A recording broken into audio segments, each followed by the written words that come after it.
Assalamualaikum warahmatullahi wabarakatuh. Perkenalkan, nama saya Dini Haryani dari Prodi Perbankan Syariah.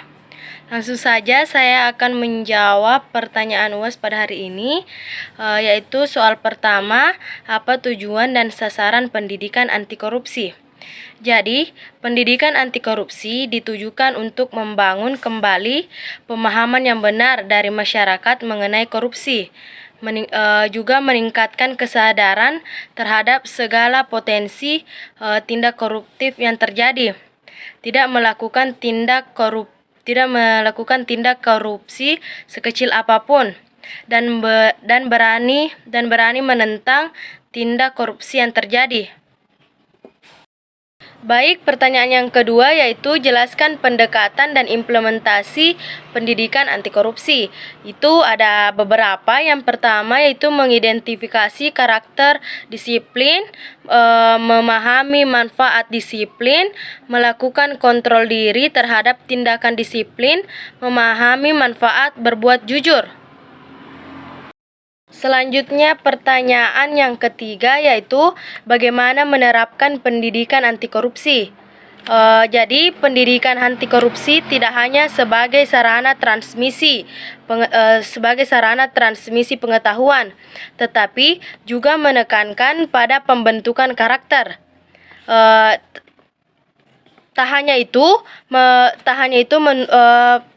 juga menumbuhkan kesadaran moral yang menolak penyimpangan perilaku korupsi. Pertanyaan yang keempat yaitu sebutkan nilai-nilai dalam pendidikan anti korupsi. Itu ada beberapa. Yang pertama yaitu mengenai nilai jujur, kedua peduli, ketiga mandiri, empat tanggung jawab, kelima sederhana, keenam berani dan adil. Baik, pertanyaan yang kelima yaitu sebutkan dan jelaskan dimensi, indikator, dan acuan dalam pendidikan anti korupsi. Jadi dimensi dan indikator pendidikan anti korupsi itu ada beberapa. Yang pertama itu politik. Politik itu membuat kebijakan didasarkan pada kepentingan umum atau bersama. Kedua yaitu sosiologi. Sosiologi itu seperti menepati janji. Ketiga, ekonomi, yaitu melakukan persaingan sehat, bertanggung jawab, dan kerja keras. Selanjutnya yaitu hukum. Hukum yaitu tidak melakukan penggelapan dana, pajak, ataupun barang. Acuan pendidikan anti korupsi yaitu pertama itu kesetaraan. Kesetaraan yaitu kesejajaran sama tingkatan. Yang kedua yaitu kebersamaan atau hal bersama, rasa persaudaraan atau kekeluargaan. Yang ketiga yaitu komitmen. Komitmen yaitu suatu perjanjian. Selanjutnya itu konsekuensi, yaitu sesuai apa yang kita perbuat.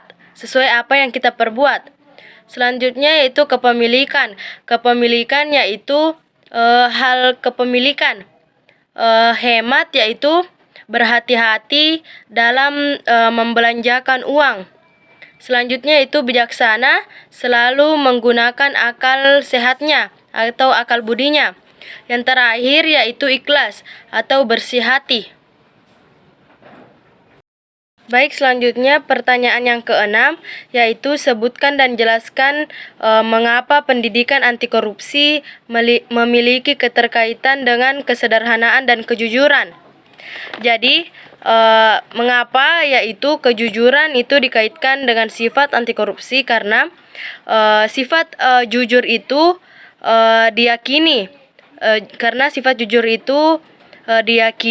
dapat mencegah perilaku korupsi, dan kesederhanaan itu juga sangat diperlukan dalam mencegah perilaku anti korupsi. Pertanyaan yang ketujuh yaitu jelaskan faktor internal dan eksternal terhadap tindakan korupsi. Jadi yang pertama yaitu tidak adanya sikap keteladanan dan kepemimpinan. Yang kedua yaitu tidak adanya kultur Yang ketiga itu kurang memadainya, yaitu kurang memadainya sistem akuntabilitas yang baik atau yang benar. Selanjutnya itu lemahnya sistem pengendalian manajemen. Yang terakhir yaitu lemahnya pengawasan. Pertanyaan yang terakhir atau yang ke-8 yaitu sebutkan dan jelaskan tindak korupsi dan anti korupsi dalam dunia pendidikan. Jadi tindak korupsi dan anti korupsi menjadi salah satu sistem pemberantasan korupsi